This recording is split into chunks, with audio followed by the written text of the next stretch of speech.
Fala, meus amigos, como é que vocês estão? Espero que vocês estejam bem.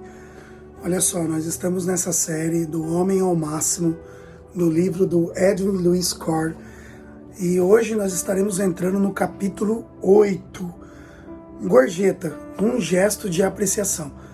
Olha só, segue a leitura, abra os seus ouvidos, abra o foco do seu entendimento para você ouvir aquilo que o Senhor tem para falar para você. Eu espero que essas palavras, essa leitura venha impactar o seu ser, venha impactar você como homem ao máximo, você que está na trajetória, está no percurso de querer mudar muitas circunstâncias aí, que depende das suas atitudes. Vamos embora? Vamos junto ler com a gente? Tamo junto, valeu, até daqui a pouco. Gorjeta, um gesto de apreciação, capítulo 8 do livro Homem ao Máximo, do Edwin Lewis Carr. Certa vez, quando eu era gerente administrativo de uma estação de televisão, tive a incumbência de despedir um dos funcionários, um jovem do nome de Tom.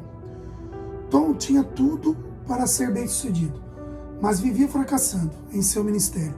Ocupava um alto cargo na emissora e possuía competência para tornar-se financeiramente independente, mas não era. Essa era a 5ª vez que ele fazia uma tentativa de vencer no ministério cristão. Havia pastoreado 2 igrejas e não dera certo em nenhuma. Em seguida, assumiram um cargo administrativo em determinada organização cristã. Tá gravando. E também ali fracassava.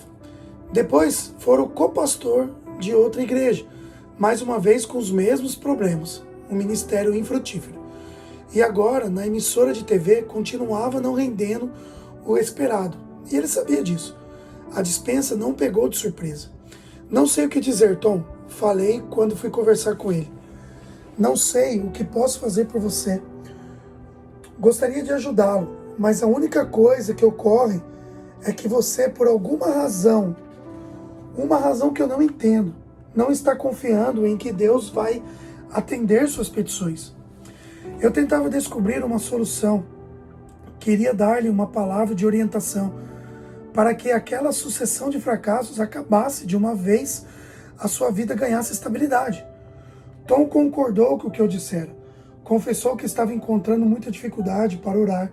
Aliás, havia já algum tempo, porque só orava em público. Quando a isso era solicitado, em cultos da igreja, ou em outras reuniões. Contudo, não lhe ocorreu que poderia haver uma estreita relação entre esse problema e as dificuldades que enfrentava na vida profissional. Tom pertencia a uma 3ª geração de cristão. Seu pai e seu avô tinham sido pastores famosos, com poderosos ministérios, e ele sempre procurava tirar proveito da sua herança religiosa, e isso nunca deu certo. Mas acolheu bem aquelas palavras, reconhecia que eu falava por bem.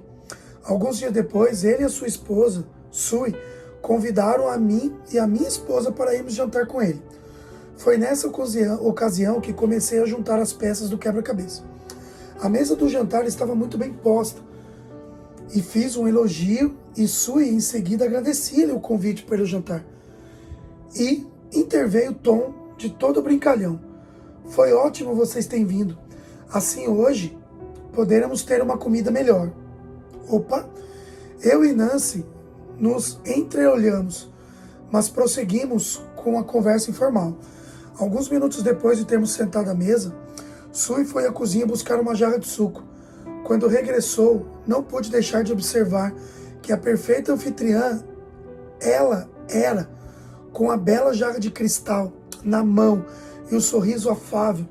Mas nesse mesmo instante, Tom soltou outras de suas tiradas irônicas.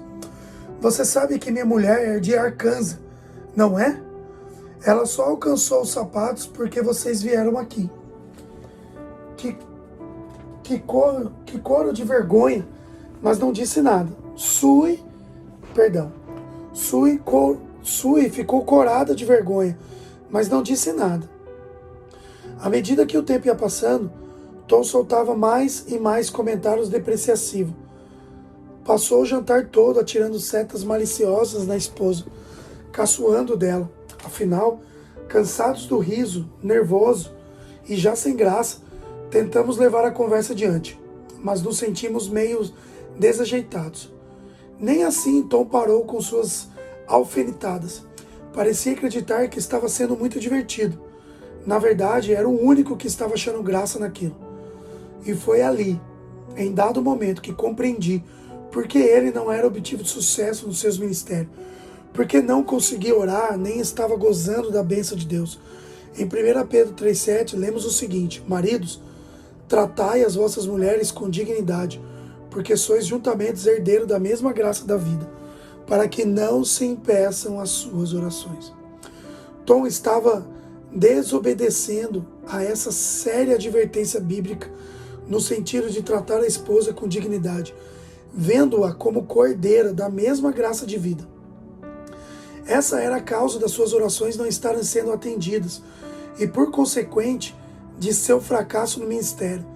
Sem respostas às suas orações, sua fé enfraquejava, e sem fé é impossível agradar a Deus. Meu irmão, sua esposa é coerdeira com você, portanto merece toda a consideração, apreço e afeição que você julga merecer. Não é só ela que deve dar-lhe o apoio moral, você o deve também a ela. E por outro lado, não deve tomar sozinho todas as decisões concernentes à casa. Nenhum homem casado pode viver e agir independentemente da esposa. Alguns homens não conseguem uma promoção no emprego e depois culpam o patrão ou então aquele que ficou com o cargo, mas o verdadeiro culpado são eles mesmos. Muitos estão fracassando, dando tropeções na vida e esforçando-se bastante, sem contudo conseguir o que almejam, porque não tratam a esposa como cordeira. Tom não é o único a cometer esse pecado. Esse mal é epidêmico. O homem depreciar a esposa é uma principal marca social da nossa era. Lembre-se da história de Sue, tão diferente de Tom, que aliás parecia ter o maior prazer em ridicularizá-lo. A mãe de Sue foi uma mulher de vida promíscua e fizeram a filha mudar constantemente de escola. A garota passava por inúmeras escolas públicas, sempre atormentada pela solidão. Muitos inteligentes, desde aquela pequena, procuravam fazer curso de autoaprimoramento. Por fim, alguém o convidou para assistir a uma reunião de jovens numa igreja, e nessa ocasião Sue entregou sua vida a Cristo. Quando cursava o último ano do segundo grau, ganhou no concurso em primeiro, e essa foi uma bolsa de estudos de 1 ano para uma escola bíblica. Foi nessa escola que conheceu Tom, filho e neto de pastor. O rapaz conhecia de sobra as tradições evangélicas, já que foi criado na igreja. Tinha profundo conhecimento religioso, sabia tudo o que tinha de ser feito e como devia ser feito. Entre eles nasceu uma boa amizade, que depois se transformou em amor, e esse amor o levou ao casamento. Assim que Tom se formou, eles assumiram o ministério pastoral. Sue não possuía nenhuma experiência, nem conhecia os detalhes de relacionamento a esse tipo de vida. Não tinha a menor ideia das atribuições de uma esposa de pastor, nem das expectativas dos outros em relação a ela. E Tom não se deu ao trabalho de ensinar, nem de explicar nada. Como já conhecia tudo muito bem, supôs que ela soubesse e queria agir à altura da sua posição que ocupava. A suposição é o nível mais elementar de conhecimento que existe.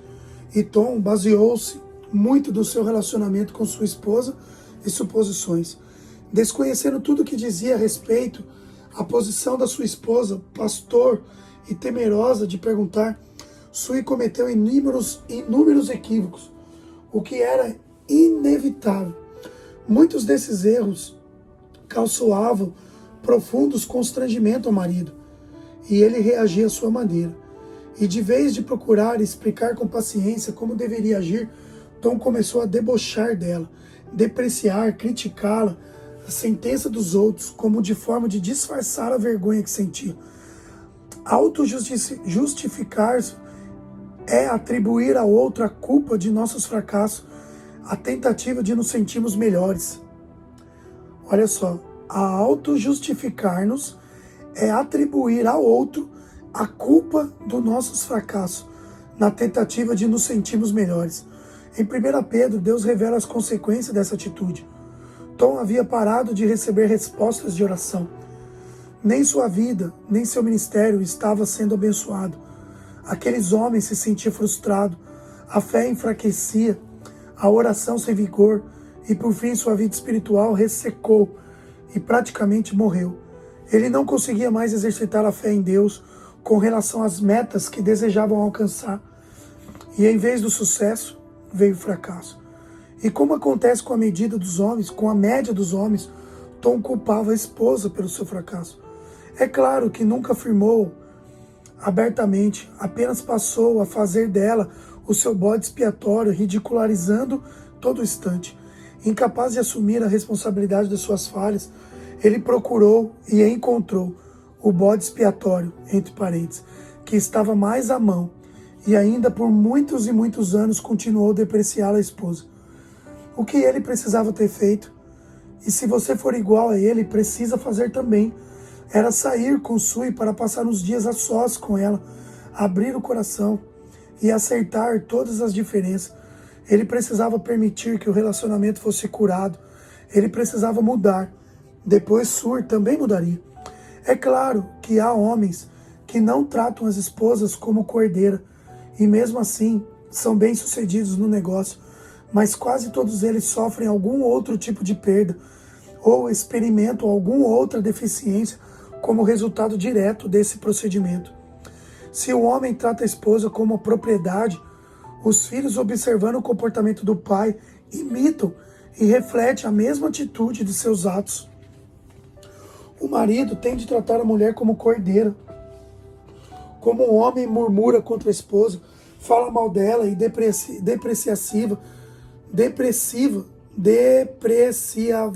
priva a si mesmo. Perdão, pessoal. O mesmo atingir todo o seu potencial como homem impede o relacionamento dos dois alcance um grau máximo de aperfeiçoamento. Tudo nesta vida pode valorizar ou se depreciar. O que é valorizado aumenta o valor. O que é depreciado diminui o valor. Todos os nossos bens, casa, carros, terrenos, ações, podem valorizar ou depreciar. Isso depende da importância que lhe atribuímos. E os seres humanos também podem valorizar ou depreciar-se de acordo com a importância que damos a ele.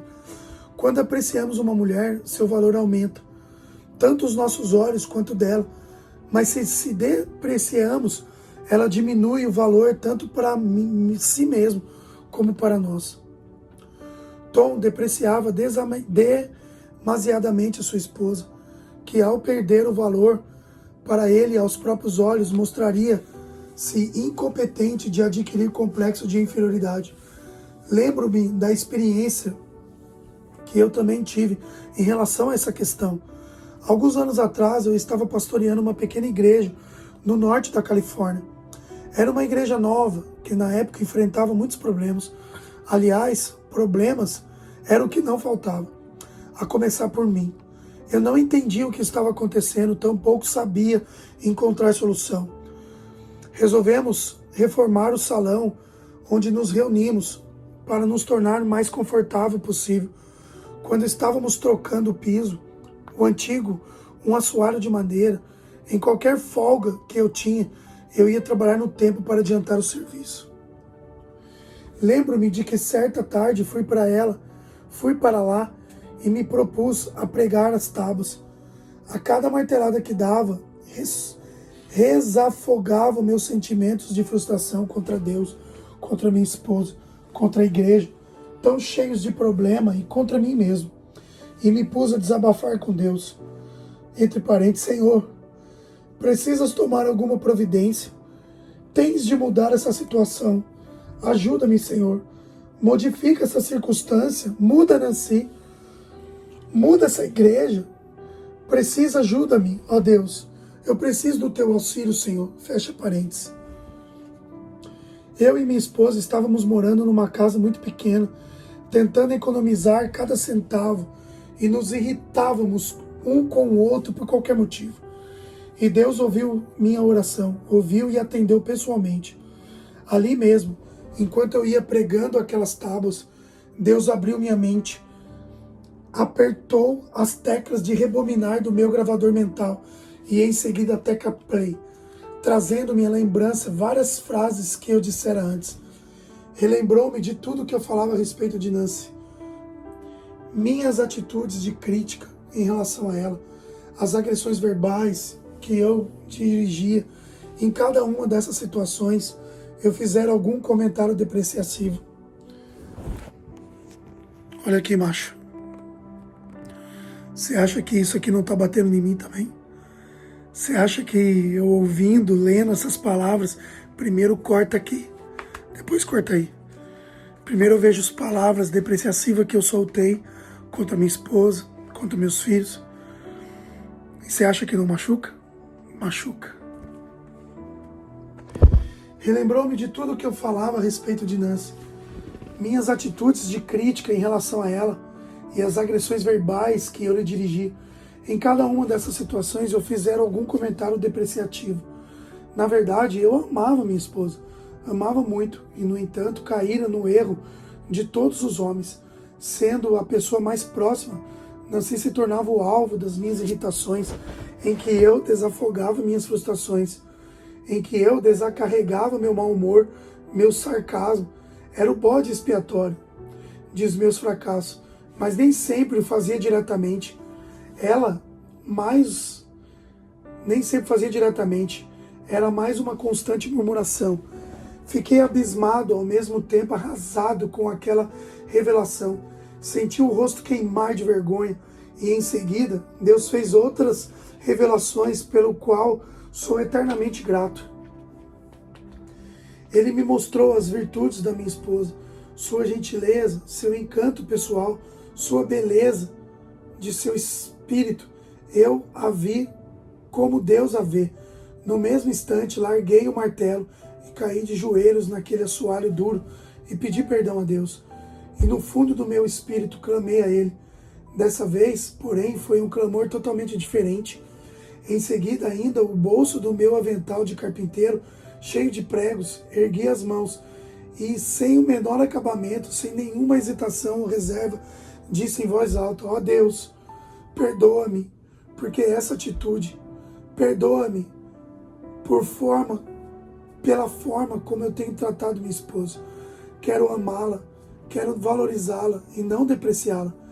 Neste momento, eu recebo um presente que vem de ti, reafirmando que ela é minha esposa.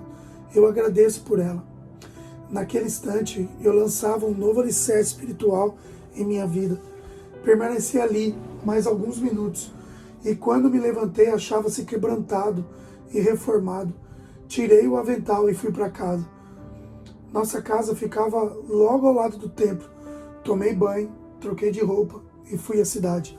Comprei um presentinho e um cartão simples para minha esposa. Quando cheguei de volta, era a hora do jantar. Fui para a cozinha, onde Nancy estava. Entreguei-lhe o presente e o cartão e lhe dei um beijo no rosto. Para que isso? Indagou ela assustada. E só porque eu amo, repliquei com toda sinceridade. Ela ficou a olhar-me por um instante, talvez recolhendo sua intuição para descobrir a minha motivação. Seria mesmo aquela? Todo mundo sabe que as mulheres são, não é? É isso mesmo? Perguntei a ela excitante. É? Ela abriu o presente. E era muito simples, mas mostrou-me encantada por ele. Os olhos brilhavam de felicidade. O jantar era sopa. Eu estava decidido a apreciá-la e não a depreciá-la. Assim que comecei a comer, fiz um largo gesto com o braço e disse: esta é a melhor sopa que você já fez. E está quente. Nancy fitou-me como quem não entendeu bem. E daí? Perguntou ela. Sopa para mim tem que estar bem quente, repliquei, dando de ombro. Não gosto de sopa morna. Tem de estar quente, fervendo. Ela fez um gesto com a cabeça e comentou: eu não sabia. Talvez eu não tenha falado isso, retruquei. Mas a sopa está muito boa, está deliciosa, gostei. Nancy permaneceu uns instantes parada, parecendo enlevada com o elogio, e depois respondeu: obrigada, é tão simples. A partir daquele dia, nossa vida mudou. Começava a fase de apreciação e da depreciação estava encerrada para sempre. E eu mudei mesmo, para valer. Já se passaram 27 anos e nunca mais esqueci aquele prato de sopa, nem a transformação que Deus operou em minha vida. Nosso relacionamento nunca mais foi o mesmo. Minha esposa passou a ter mais valor, muito mais valor para mim e para ela. A vida do nosso lar melhorou milagrosamente. Meu ministério pastoral teve um avanço significativo. Tudo mudou em nossa vida. Foi nesse dia que comecei a referir-me à minha esposa como a mais bela mulher do mundo. E de fato é. Devia ser a rainha. É infável, encantadora, sábia, linda, forte e simplesmente maravilhosa. Quanto mais a aprecio, mais linda ela se torna. Assim que acabou de jantar, Nancy se levantou, e saí para cuidar de um serviço. Mas antes tirei do bolso uma nota de $1. Coloquei debaixo do prato. Era um sinal do meu apreço. Além de afirmá-lo, queria demonstrá-lo. Quando ela voltou para tirar a mesa e encontrou, eu já estava em outro aposento. Ela pegou e veio procurar-me. Para que isso? Indagou com expressão séria. Querida, expliquei, quando vamos a um restaurante e gostamos muito da comida e do atendimento, deixamos uma gorjeta para mostrar a nossa satisfação. Não deixamos? E como o jantar hoje estava muito bom, resolvi deixar um sinal de que fiquei satisfeito. Só isso, para demonstrar que eu a amo e aprecio. Ela entendeu. Foi a gorjeta mais bem dada da minha vida. Olha só, querido, eu não sei se você vai deixar uma gorjeta para sua esposa debaixo do prato, se você vai começar a elogiá-la, vai começar a apreciá-la, se você vai começar a elevá-la. Mas eu digo de mim que eu devo muito perdão, eu devo muita falha, muito erro. Eu falhei demais, eu critiquei demais, eu critiquei muitas coisas. E eu acho que se você também fez isso, seria o momento de, por um ato de fé, abaixa a sua cabeça. Ora a Deus que te vê em secreto, e o Deus que te vê em secreto vai te recompensar. Senhor, eu quero te pedir perdão, Senhor. Perdão porque muitas vezes eu fui um cavalo, fui um grosso, fui um estúpido. Eu não dei valor, eu critiquei. Eu dei muito mais valor a pessoas da rua do que a minha esposa que está aqui comigo, que está comigo aqui na minha casa, como minha mulher, como minha esposa. Eu te peço perdão, Senhor, e eu desde já eu peço que o Senhor mude as minhas atitudes. Coloque em mim um apreço por ela, por mais que às vezes, Senhor, a circunstância não os faça, o homem que está ouvindo, encontrar valor na sua esposa, mas que o Senhor possa trazer à memória tudo aquilo que já passamos, desde o casamento, das vitórias, das lutas, das derrotas, e na onde nós estamos. Eu sou grato pela vida da Andresa. Eu te peço perdão pela minha ignorância, minha falha, e eu peço a Ti, Senhor, muda-me o meu interior, muda o interior de quem está fazendo essa oração comigo. Tenha um encontro pessoal, independente da crença ou da religião. Senhor, encontre um coração disposto a mudar, um sacerdote disposto a encontrar e ser melhor. Assim eu oro em nome de Jesus. Amém. Querido, obrigado por você estar aqui nesse momento. Obrigado por essas palavras.